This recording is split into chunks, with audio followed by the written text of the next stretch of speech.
आयत करीमा है या अय्युहल्लज़ीना आमनु तक़ुल्लाह वब्तगू इलैहिल वसीला वजाहिदू फी सबीलिही लअल्लकुम तुफ़्लिहून। ईमान वालों, अल्लाह से डरो और अल्लाह तक पहुंचने के लिए किसी वसीले को तलाश करो और फिर कोशिश करो, लअल्लकुम तुफ़्लिहून, ताकि तुम फलाह पा सको, कामयाब हो सको, मकसद हयात तक तुम्हारी रसाई हो सके, अपनी जिंदगी को बामुराद बना सको। स्टेप बाय स्टेप, मरहलावार, बितरतीब व तदरीज चंद बातों का इस आयत करीमा में अल्लाह ताला ने अपने बंदों को हुक्म फरमाया। सबसे पहला हुक्म ईमान का है, उसके बाद वाला हुक्म तक़वे का है, उसके बाद वाला हुक्म जो अल्लाह तक पहुंचाए उस वसीले को ढूंढने का है, फिर उसके बाद हुक्म मुजाहिदा और कोशिश का है, और फिर मुजदा है कि अब अल्लाह ताला तुम्हें फलाह, कामयाबी, तरक्की, मकसूद जिंदगी, मुराद हयात अता फरमाए। गुफ्तगू की जमीन हमवार करने के लिए एक तमसील और तमहीद आपके सामने पेश करता हूं। वो तमसील और तमहीद ये है कि हम और आप जिस जिंदगी से यहां जिंदा हैं और जिस दुनिया में जी रहे हैं, दोनों चीज पे थोड़ी तवज्जो करिए। हमारी ये जिंदगी, सांसों का आना जाना, जिससे हयात बरकरार है जारी, और ये दुनिया जिसमें हम और आप जिंदगी गुजार रहे हैं। ये दुनिया अल्लाह रब्बुल इज्जत कितनी खूबसूरत बनाया, और आए दिन इसकी खूबसूरती में इजाफा फरमाते जा रहा है। आप देख रहे हैं, कल जहां जंगलात होते थे, आज वहां पे चहल पहल है, रात में भी दिन का नजारा महसूस हो रहा है। हमारे खाने पीने के तरीकों में तरक्की हुई, एक जगह से दूसरी जगह जाने के लिए जो जराए हैं उसमें भी काफी आदमी आगे बढ़ा। शायर कहने पे मजबूर होता है कि ये कायनात अभी नातमाम है, शायद कि आ रही है दमादम सदाए कुन फयकून। इतनी खूबसूरत दुनिया, इसकी खूबसूरती को बताने के लिए और क्या कहूं, इतना काफी है कि इतनी खूबसूरत दुनिया कि आदमी इसे देखने में अपने खालिक को भूल जाता। बड़ी खूबसूरत दुनिया अल्लाह ने बना दी, लेकिन इसके साथ ये हकीकत भी हम सबके ईमान का हिस्सा है कि इस दुनिया को खत्म हो जाना है। तो जब इस दुनिया को खत्म होना था तो इतनी खूबसूरत क्यों बनाई जा रही है? और जब खूबसूरत बनाई जा रही है तो फिर खत्म क्यों हो जाए? भाई दोनों बातें एक दूसरे से अपोजिट लग रही है कि नहीं, टकरा रही है कि नहीं? जब खत्म ही होना है तो खूबसूरत बनाने का मतलब क्या है? आज जब खूबसूरत है और दिन ब दिन इसकी खूबसूरती बढ़ रही है तो फिर रहती खत्म ना होनी चाहिए। वाह साहब, खत्म भी हो जाएगी और हर आने वाला दिन इसकी खूबसूरती में इजाफे का दिन बढ़ के भी आ रहा। खुद हम अपनी जिंदगी को देखें, हमारे हैं, अल्लाह ताला जितना दिन चाहेगा उतने दिन रहेंगे, फिर अगले साल इस मजलिस में कौन लोग रहेंगे कौन लोग नहीं रहेंगे हमें पता नहीं है। बहुत से लोग जो पिछली मजलिस में यहाँ पे मुलाकात हुए थे उनसे और आज हमारी नजरें ढूंढ रही हैं मगर वो नहीं मिल रहे हैं। यही इस दुनिया का दस्तूर है। हमें भी आए हैं, रहना नहीं है, जाना है। अब वो सवाल यहां दोहराइए कि जब जाना ही था तो आया क्यों, और जब आ गया तो फिर जाएगा क्या? जब जाना ही था तो आया क्यों, और वो भी कहां से आए? जन्नत जैसी जगह छोड़ करके आए। जब जाना था तो आया क्यों, और जब आ गए तो फिर जाएंगे। लेकिन न जाना भी है और यहां आना भी है। इन दोनों सवालों, सवाल तो दो है लेकिन दोनों में कॉमन चीज है, मुश्तरक चीज है, वो ये है कि आना और जाना। इन दोनों फलसफों को कुरान हकीम की दो आयत से आप सुन ले तो बात क्लियर हो जाएगी, ताकि मैं अपनी अगली गुफ्तगू आपको समझा सकूं। हम आगे जाएंगे क्यों? सूरह मुल्क की आयत करीमा है, तबारकल्लज़ी बियदिहिल मुल्क व हुवा अला कुल्लि शैइन कदीर।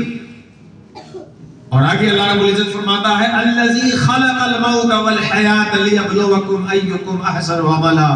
उसने तुम्हारे मौत और हयात को बनाया, तुम्हारे मरने जीने को बनाया, तुम्हारे आने को और आ करके फिर यहां से जाने को बनाया।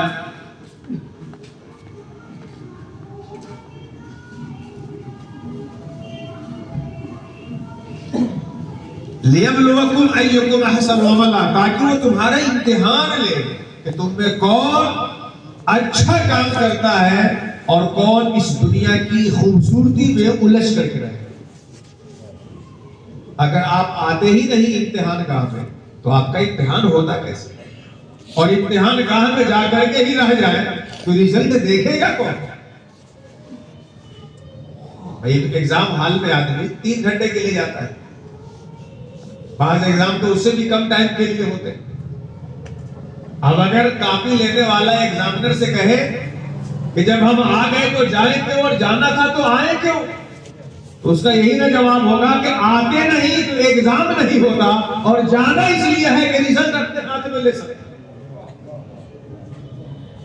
आते ही नहीं एग्जाम हॉल में तो तुम्हारा इम्तिहान कैसे होता?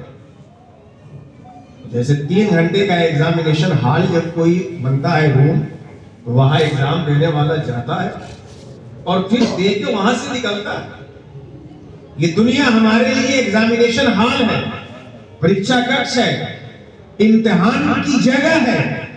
यहां हम इसलिए आए हैं कि कौन यहां की चमकती धमकती चीजों को देखकर भी अल्लाह की मोहब्बत में जिंदगी गुजारता है, और कौन दुनिया की मोहब्बत को अपना दिल देता है। इसलिए हम आए भी हैं और यहां से हमें जाना। ये तो आपकी अनफुसी जिंदगी के हवाले से होगी। अब कायनात जब खत्म होना था तो बनी क्यों?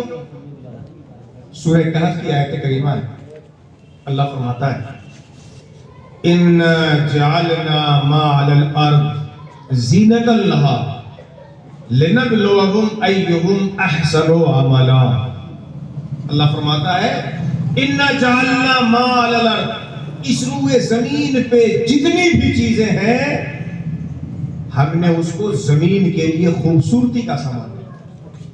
इन्ना जअलना मा अलल अर्द ज़ीनतन लहा, जमीन पे जितनी चीजें हैं उनको जमीन के लिए खूबसूरती का सामान बनाया। क्यों?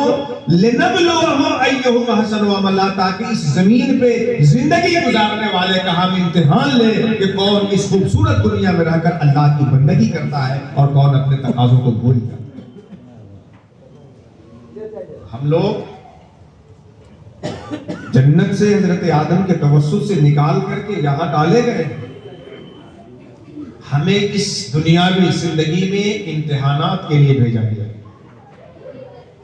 अब हम रिजल्ट का दिन जो क़यामत का दिन है उस दिन कैसे कामयाब होंगे? हमारे हाथ में कामयाबी की सर्टिफिकेट सनद कैसे आएगी? इसके लिए अल्लाह सुब्हानहू व तआला अपने बंदों के सामने पूरा सिलेबस, पूरा कोर्स, कामयाबी का पूरा निसाब अपने बंदों के सामने पेश फरमा रहा है। बहुत मुख्तसर आयत करीमा है मगर बड़ी जामे तरीन है, इसको जरा समझने की कोशिश करें। इस दुनियावी जिंदगी की कामयाबी का जो सिलेबस है वो इस आयत करीमा के अंदर है। अल्लाह रब्बुल इज्जत फरमाता है, ईमान लाओ, तकवा इख्तियार करो और अल्लाह तक पहुंचने के लिए किसी वसीले को तलाश करो और फिर उसके बाद मुजाहिदा करो। 4 कामों का हुक्म हुआ, ईमान, तकवा और किसी ऐसी जात की तलाश जो आपको अल्लाह से मिला दे, और फिर उस जात के मिल जाने के बाद मुजाहिदा और कोशिश। ये 4 चीजें। अल्लाह का शुक्र है कि उसने हमें और आपको ईमान वालों के घर में पैदा फरमाया और ईमान की दौलत से नवाजा।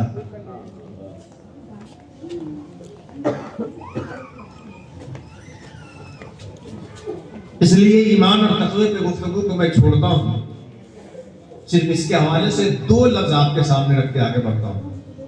ईमान, अल्लाह के रसूल सल्लल्लाहु तआला अलैहि वसल्लम अल्लाह की बारगाह से जो कुछ लेकर के आए हैं, दिल से उन सारी बातों पे यकीन कर लेना, ये ईमान है। रसूलुल्लाह की सारी बातों को मान लेना, ये ईमान। अगर कोई शख्स अपनी जिंदगी में कामयाबी चाहता है तो उसके लिए सबसे पहला जीना है, सबसे पहली शर्त है कामयाबी की कि वो ईमान लाए। रसूलुल्लाह सल्लल्लाहु अलैहि वसल्लम की सारी बातों पे यकीन करें। यूं तो हर आदमी इस्लामी तहजीब में आंख खोलने की वजह से ईमानियात को तस्लीम करता है, रखता है, मगर अल्लाह वालों के पास जाने से, अल्लाह वालों की सोहबत में बैठने से, कामिल ईमान और यकीन वालों की सोहबत में बैठने से ईमान की जो चिंगारी बुझी बुझी हमारे सीनों में है, उनकी सोहबत में जाने से वो शोले जवाला बन जाती है और सारे खशो खासात को जलाकर अल्लाह की मोहब्बत हमारे सीनों में पड़ती है।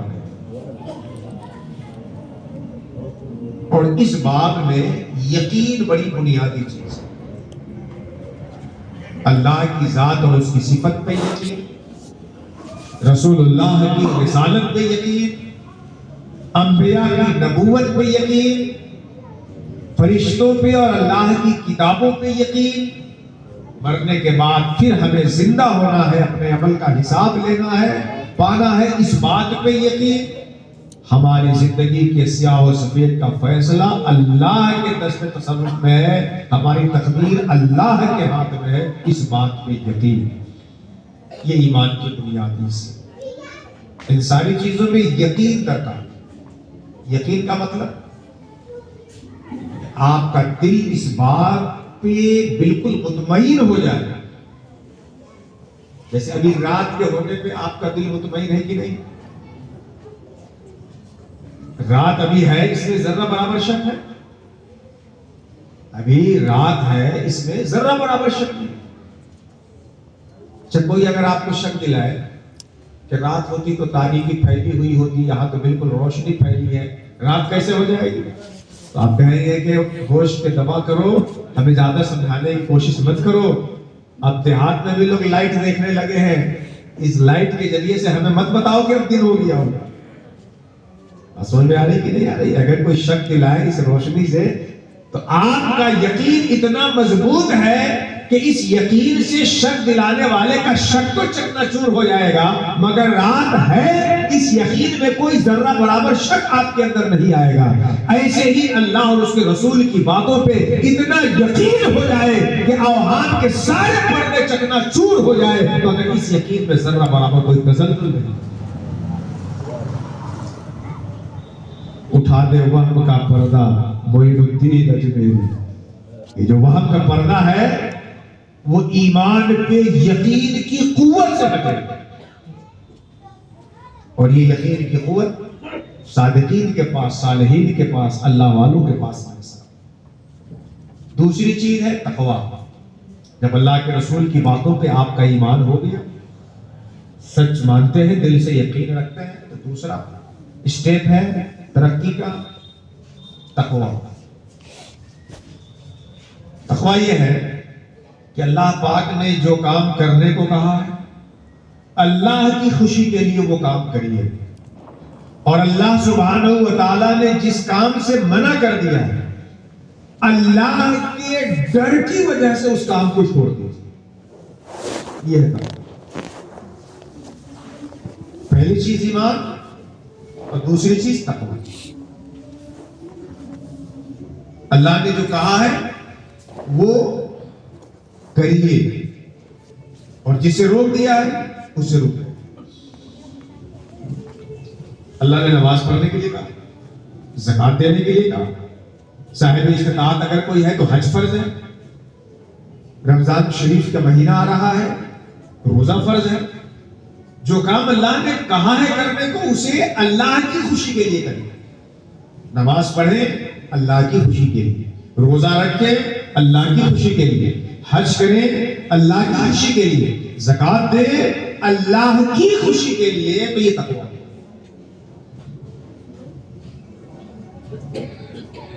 और अल्लाह ने जिन कामों से मना कर दिया, सूद खाने से, झूठ बोलने से, गिबत करने से, शराब पीने से, जुआ खेलने से, दूसरे की बात दूसरे तक पहुंचा के आपस में लड़ाई करवाने से, गिबत को चुगलखोरी से, जिन चीजों से अल्लाह रब्बुल इज्जत ने मना फरमा दिया है, इस डर से कि उसको करेंगे तो अल्लाह नाराज हो जाएगा, अल्लाह के डर से उन कामों से रुक जाएगी। ये है तकवा। इन दोनों चीज में एक बात जो आपको ज़हन में रखनी है वो ये कि अल्लाह ने वो काम कहा वो करने को, और आप अल्लाह की खुशी के लिए करें, जब तक तब तकवा बनेगा। तकवे में दो चीज हो, अल्लाह ने कहा है और आप अल्लाह की खुशी के लिए कर रहे हैं। अल्लाह ने मना किया है और अल्लाह के डर से छोड़ रहे हैं, तब जाके तकवा। अल्लाह ने कहा तो है मगर आप अल्लाह की खुशी के लिए नहीं करते। नमाज आप पढ़ रहे हैं 40 रोज बड़ी पाबंदी से, लेकिन इसलिए कि बाबा जी ने कहा है कि 40 रोज पढ़ोगे तो तुम्हारा जिन भाग जाएगा। समझ में बात आई कि नहीं आई? बहुत जगह से दौड़ के थक गए, हार गए थे, दुकान में आमदनी नहीं बढ़ रही थी, किसी ने कह दिया है कि 40 रोज तुम कुरान में सूरह बकरा, दुकान में सूरह बकरा की तिलावत करो तो बरकत होने लगेगी। अब कुरान पढ़ना है तो सब आपका काम, लेकिन वहां इसलिए कुरान नहीं पढ़ रहा है कि अल्लाह खुश हो जाए, तो ये तकवा नहीं है। हम नहीं जान सकते कि आपकी नीयत क्या है, तो हम कोई फैसला नहीं करेंगे, लेकिन ये जब तकवा नहीं होगा तो अल्लाह इसके ऊपर क़यामत में आपको सवाब बता देगा। तो अल्लाह ने कहा हो करने को, और अल्लाह की खुशी के लिए उसे करिए। ज़कात दें अल्लाह खुश हो जाए, हज करने जाए अल्लाह खुश हो जाए, रमजान का रोजा रखे अल्लाह खुश हो जाए, ये तकवा। ऐसे ही उन चीज में चल जाए जो अल्लाह ने मना किया है। अल्लाह ने शराब पीने से मना किया है। एक शख्स शराब पीते पीते सारी जमीन बेच चुका, अब घर बेचने की नौबत आई। अब उसकी आंख खुली, जब घर बेच दोगे तो रहोगे कहां से? बहुत पछताया और आहद किया, पूरा पुख्ता इरादा किया कि अब शराब नहीं पी। आज के दिन से वो शराब न पीने का इरादा इसलिए कर रहा है कि अब अगर पीते रहोगे तो घर बिक जाएगा, अब कुछ बचेगा नहीं। अब आज से वो पीना बंद कर रहा है, तो इसलिए नहीं कि अल्लाह ने मना किया है, इसलिए पीना छोड़ रहा है कि अब घर बिक जाएगा तो कहां रहेगा, तो छोड़ तो रहा है मगर नहीं छोड़ना तकवा नहीं करेगा। हाँ, इस डर से छोड़ दे कि अल्लाह ने मना किया था, बहुत खताएं हो गई, अभी भी अगर हम अल्लाह के डर से रुक जाएं तो हमारी खताओं को अल्लाह माफ फरमाने वाला है। तो अल्लाह के डर से अगर ना पीने का इरादा कर लेने की तकवा बने। पहली चीज ईमान और दूसरी चीज तकवा। तकवे में क्या होगा कि अल्लाह ने जो कहा है करने को रसूलुल्लाह की सुन्नत के मुताबिक किया जाए, और अल्लाह ने जिससे मना कर दिया उससे रुक जाए। दो स्टेप हो गया, ईमान और तकवा। अगला स्टेप इसके बाद है वब्तगू इलैहिल वसीला, अल्लाह पे पहुंचने के लिए वसीला तलाश। बड़ा धोखा होता है लोगों से, वो ये कहते हैं कि हम तो नमाज पढ़ रहे हैं ना मौलाना साहब, हम तो ज़कात भी देते हैं। अरे कई मदरसे वालों को खूब हम मदद करते हैं, आप क्या कहिए आपके मदरसे में क्या जरूरत है? लेकिन अब हमको किसी फकीर के पास, किसी अल्लाह वाले के पास जाने की जरूरत क्या है? हम तो नमाज रोजा तकवा सब कर ही रहे हैं। इसमें अल्लाह सुब्हानहू व तआला ने ईमान लाने वालों को और तकवा इख्तियार करने वालों को जो तीसरा हुक्म दिया तकवा इख्तियार करने के बाद कि अब अल्लाह तक पहुंचने के लिए कोई वसीला तलाश।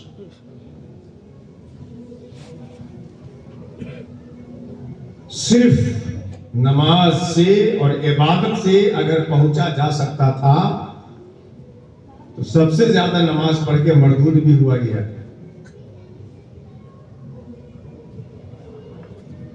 और ज्यादा इबादत करने की बुनियाद पर गुरूर आया।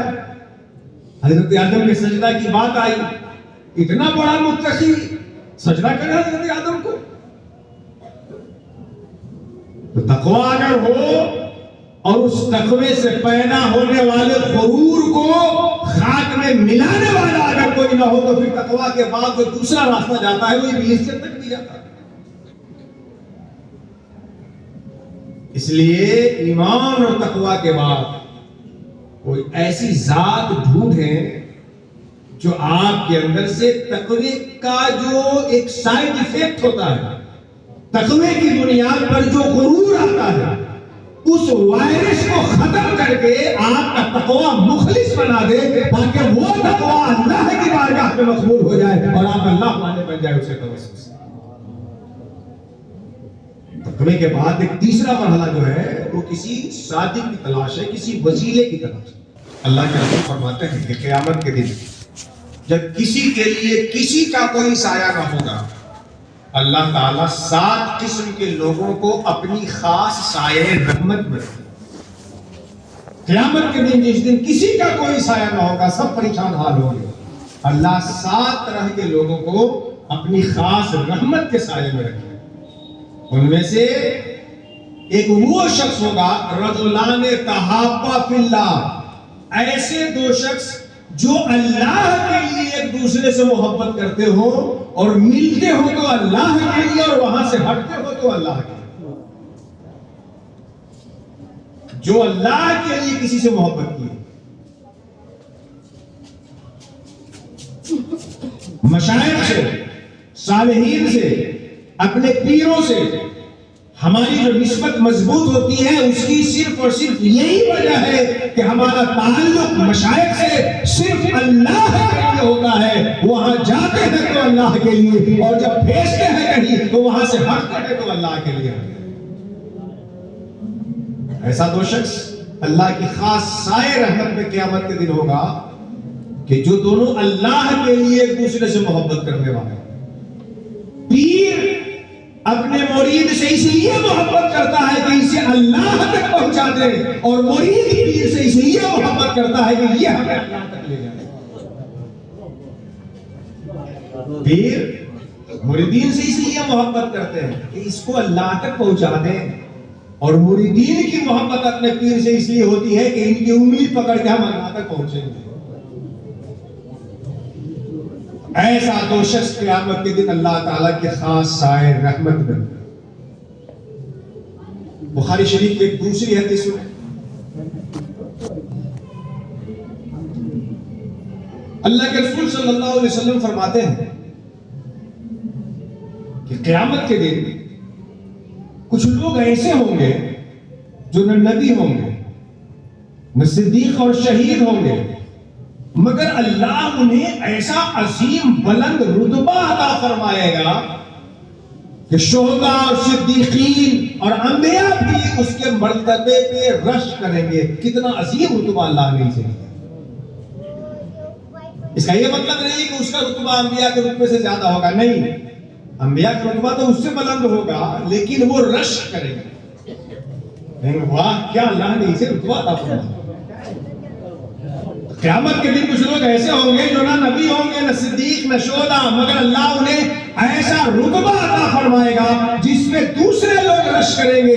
जब पूछा जाएगा मौला तूने इन्हें रुतबा किस अमल की बुनियाद पर अता किया है, अल्लाह फरमाएगा ये वो लोग हैं जो मेरी वजह से आपस में एक दूसरे से मोहब्बत किया करते थे।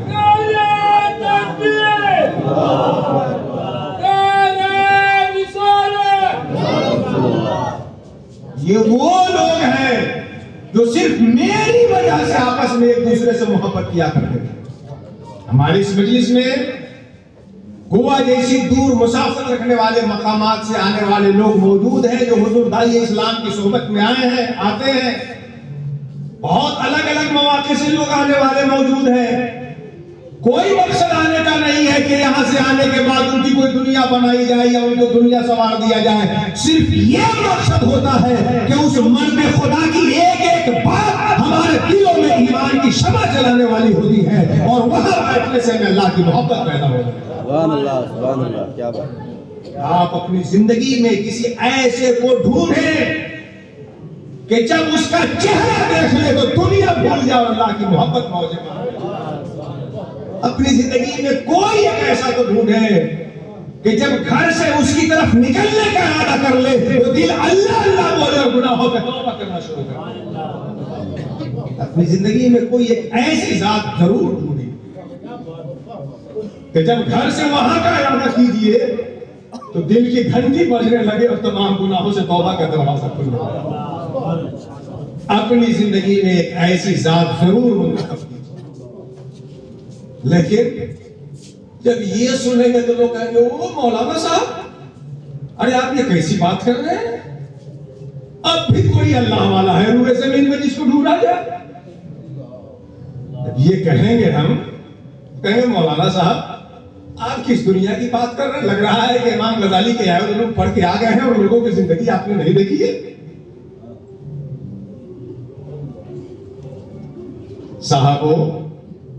साहबो, जिसने अपने जमाने में जुनैद बनाया, जिसने अपने जमाने में शिबली को पैदा किया, जिसने अपने जमाने में सादिकीन को पैदा किया, उसकी कुदरत अब भी क़यामत तक ऐसी है जब चाहेगा जिसके बीच से चुने तो शिबली के गुलामों को पैदा फरमाता है। अल्लाहु अकबर, या रसूलुल्लाह जिंदाबाद। रसूलुल्लाह को भेजकर अल्लाह ने नबूवत का दरवाजा बंद फरमाया है, विलायत का दरवाजा नहीं बंद फरमाया।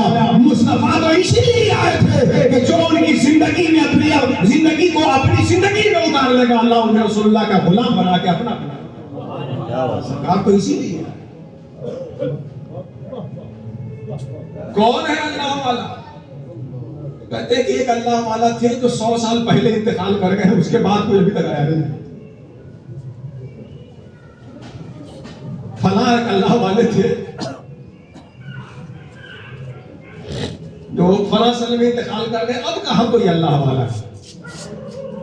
जबकि बुखारी शरीफ की हदीस है कि मेरी उम्मत का एक तबका होगा जो हमेशा हक पे कायम रहेगा। ये तबका हमेशा रहेगा जब तक कि क़यामत से पहले वो हवा न चले जिसमें मोमिन नहीं जाएंगे। मेरी उम्मत में तबका ऐसा होगा जो हमेशा हक पे कायम रहेगा और दुश्मनी करने वालों की दुश्मनी से उन्हें कोई जरूर नहीं पहुंचेगा यहां तक कि क़यामत की घड़ी आ जाए।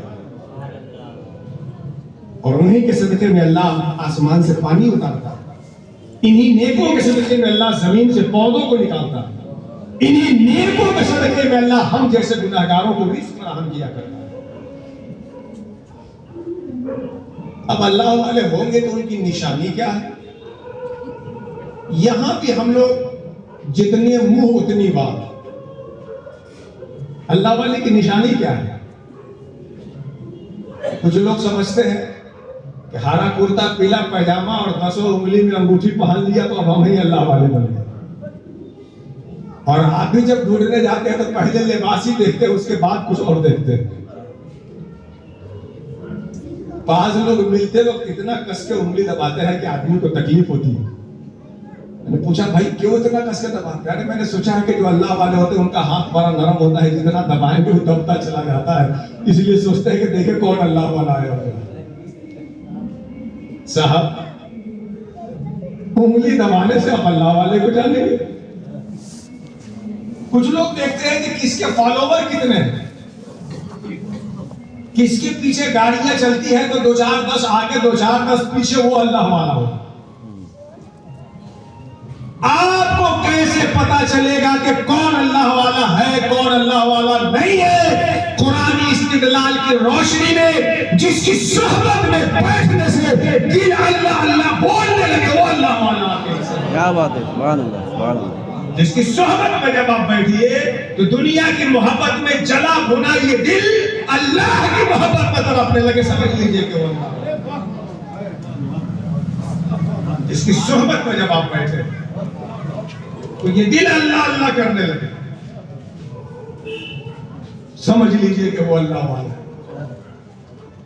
वब्तगू इलैहिल वसीला, आप अपनी जिंदगी में ईमान और तक़वे के बाद किसी ऐसी जात को तलाश करें जो आपको अल्लाह तक पहुंचाए। तो इसमें लोगों से धोखा ये होता है, इसमें लोगों से धोखा ये होता है कि अव्वलन तो ईमान और तक़वे पे आते हैं, रोजा नमाज तो करते ही हैं, मदरसे वाले को ज़कात देते ही हैं, हाजी भी हर साल उम्रा कराते हैं जाकर। और हम लोग क्या सिखाएगा, बुखारी तो पढ़ ही लिए हो, मुस्लिम पढ़ ही लिए हो, बल्कि पढ़ा रहे हो, अब किसी को ढूंढने की क्या जरूरत है? पहली चीज ये, शैतान ये सिखाएगा कि किसी को ढूंढना नहीं। इससे जब आदमी आगे बढ़े, निकला ढूंढने के लिए, तो अपने खलीफा के पास ले जाएगा।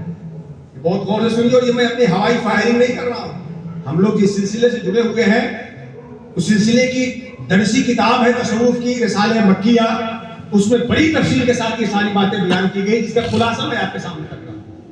जब इस जंजीर को आदमी तोड़ता है कि ना हमें किसी शय को ढूंढना चाहिए, तो वो कहां ले जाएगा?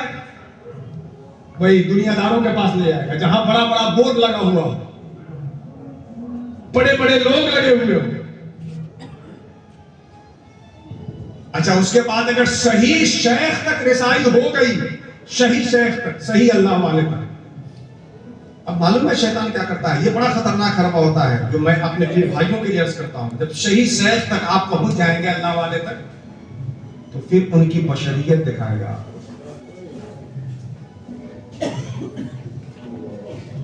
पहले तो शेख की तलाश की जरूरत क्या है? तुम तो सब कर ही रहे हो, चले तो अपने खलीफा के पास ले जाएगा, वो अपना खलीफा ही बैठा हुआ है, जिसको मौलाना रूम साहब ने कहा है बस इब्लीस रूह आदम हस्त। बहुत सारे इब्लीस जो है वो आदमी शक्ल को धाड़ करके खलीफा बने बैठे हुए, वो अपने खलीफे के पास ले जाए। और अगर किस्मत में यावरी की और सही बनघट तक रसाई हो गई, तो अब वहां बशरियत दिखाएगा। साहब, जब प्यास लगी होती है तो पनघट पे पहुंचने के बाद आदमी ये नहीं देखता कि ये आरओ का पानी है या फिल्टर किया हुआ है कि नहीं। पनघट पे पहुंचने के बाद सबसे पहला काम अपनी प्यास मिटाना होता है। प्यासा जब रमजान शरीफ का महीना आ रहा है, जब रमजान में आप कहीं रास्ते में फंस जाए, रोजा खोलने का मकसद बिल्कुल प्यासे है, सामने वाला जब एक गिलास पानी लाके देखेगा तो देखेंगे कि आरओ का है कि नहीं है। उस वक्त तो तलब ये होगी कि हमारी प्यास बुझे।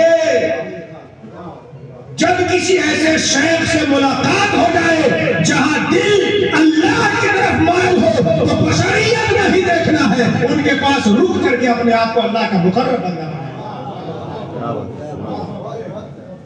लेकिन याद रखिए कि जितने बाद वाला जो उसका अड़चन है ना, वो पहले वाले से बड़ा टाइट है। नर्सरी वाले का जो पेपर होगा वो फर्स्ट वाले से आसान रहेगा, लेकिन फर्स्ट वाले का तो उससे टफ रहेगा कि नहीं रहेगा। फिफ्थ वाले का जो रहेगा क्वेश्चन पेपर, वो फोर्थ वाले से और थर्ड वाले से तो सख्त रहेगा ना। बशरियत जब दिखाने वाला आता है तो ये जितना आगे बढ़ते चले जाएंगे ना, उसकी उतने ही टाइट होंगी। अगर कामिल शेख में रसाई हो गई ना, तो बशरियत दिखाए। खैर, पहला हुक्म था ईमान, दूसरा हुक्म तकवा, तीसरा हुक्म किसी कामिल शेख को तलाश करें, मिल जाए। अब चौथा हुक्म,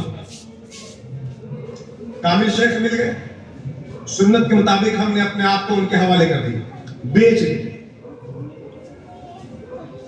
सपुर्दम बतो माये खेशरा, तू दानी हिसाबे कमो बेशरा। मैंने अपनी जिंदगी आपके हवाले कर दी, अब आप जानते हैं कि इसे क्या बनाना है, क्या करना है।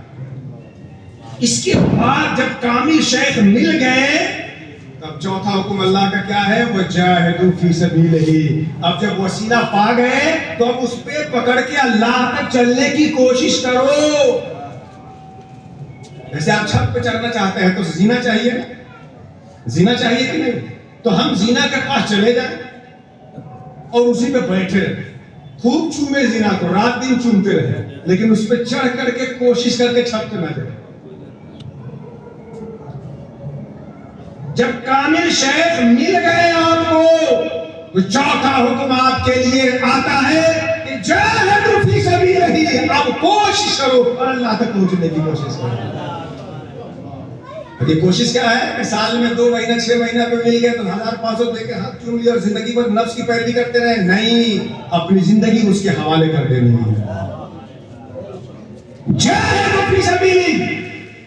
शेख कामिल मिल जाए तो अब अल्लाह तक पहुंचने की पूरी कोशिश करो नफ्स के खिलाफ। अब जब कामिल शेख मिल जाए तो आप मुजाहिदा कैसे करेंगे? तो इसके 3 स्टेप। नंबर 1 तस्किये नफ्स, फिर इसके बाद तस्फिये कल्ब, फिर तजलिये रूह। इस तीनों को इंशाअल्लाह किसी अगली मुलाकात में वाज़े करूंगा। क्या है कि एक ही क्लास में ज्यादा होमवर्क मिल जाने से फिर आदमी परेशान हो जाता है। खैर, वजाहिदू फी सबीलिही। जब कामिल शेख मिल जाए तो मुजाहिदा करो।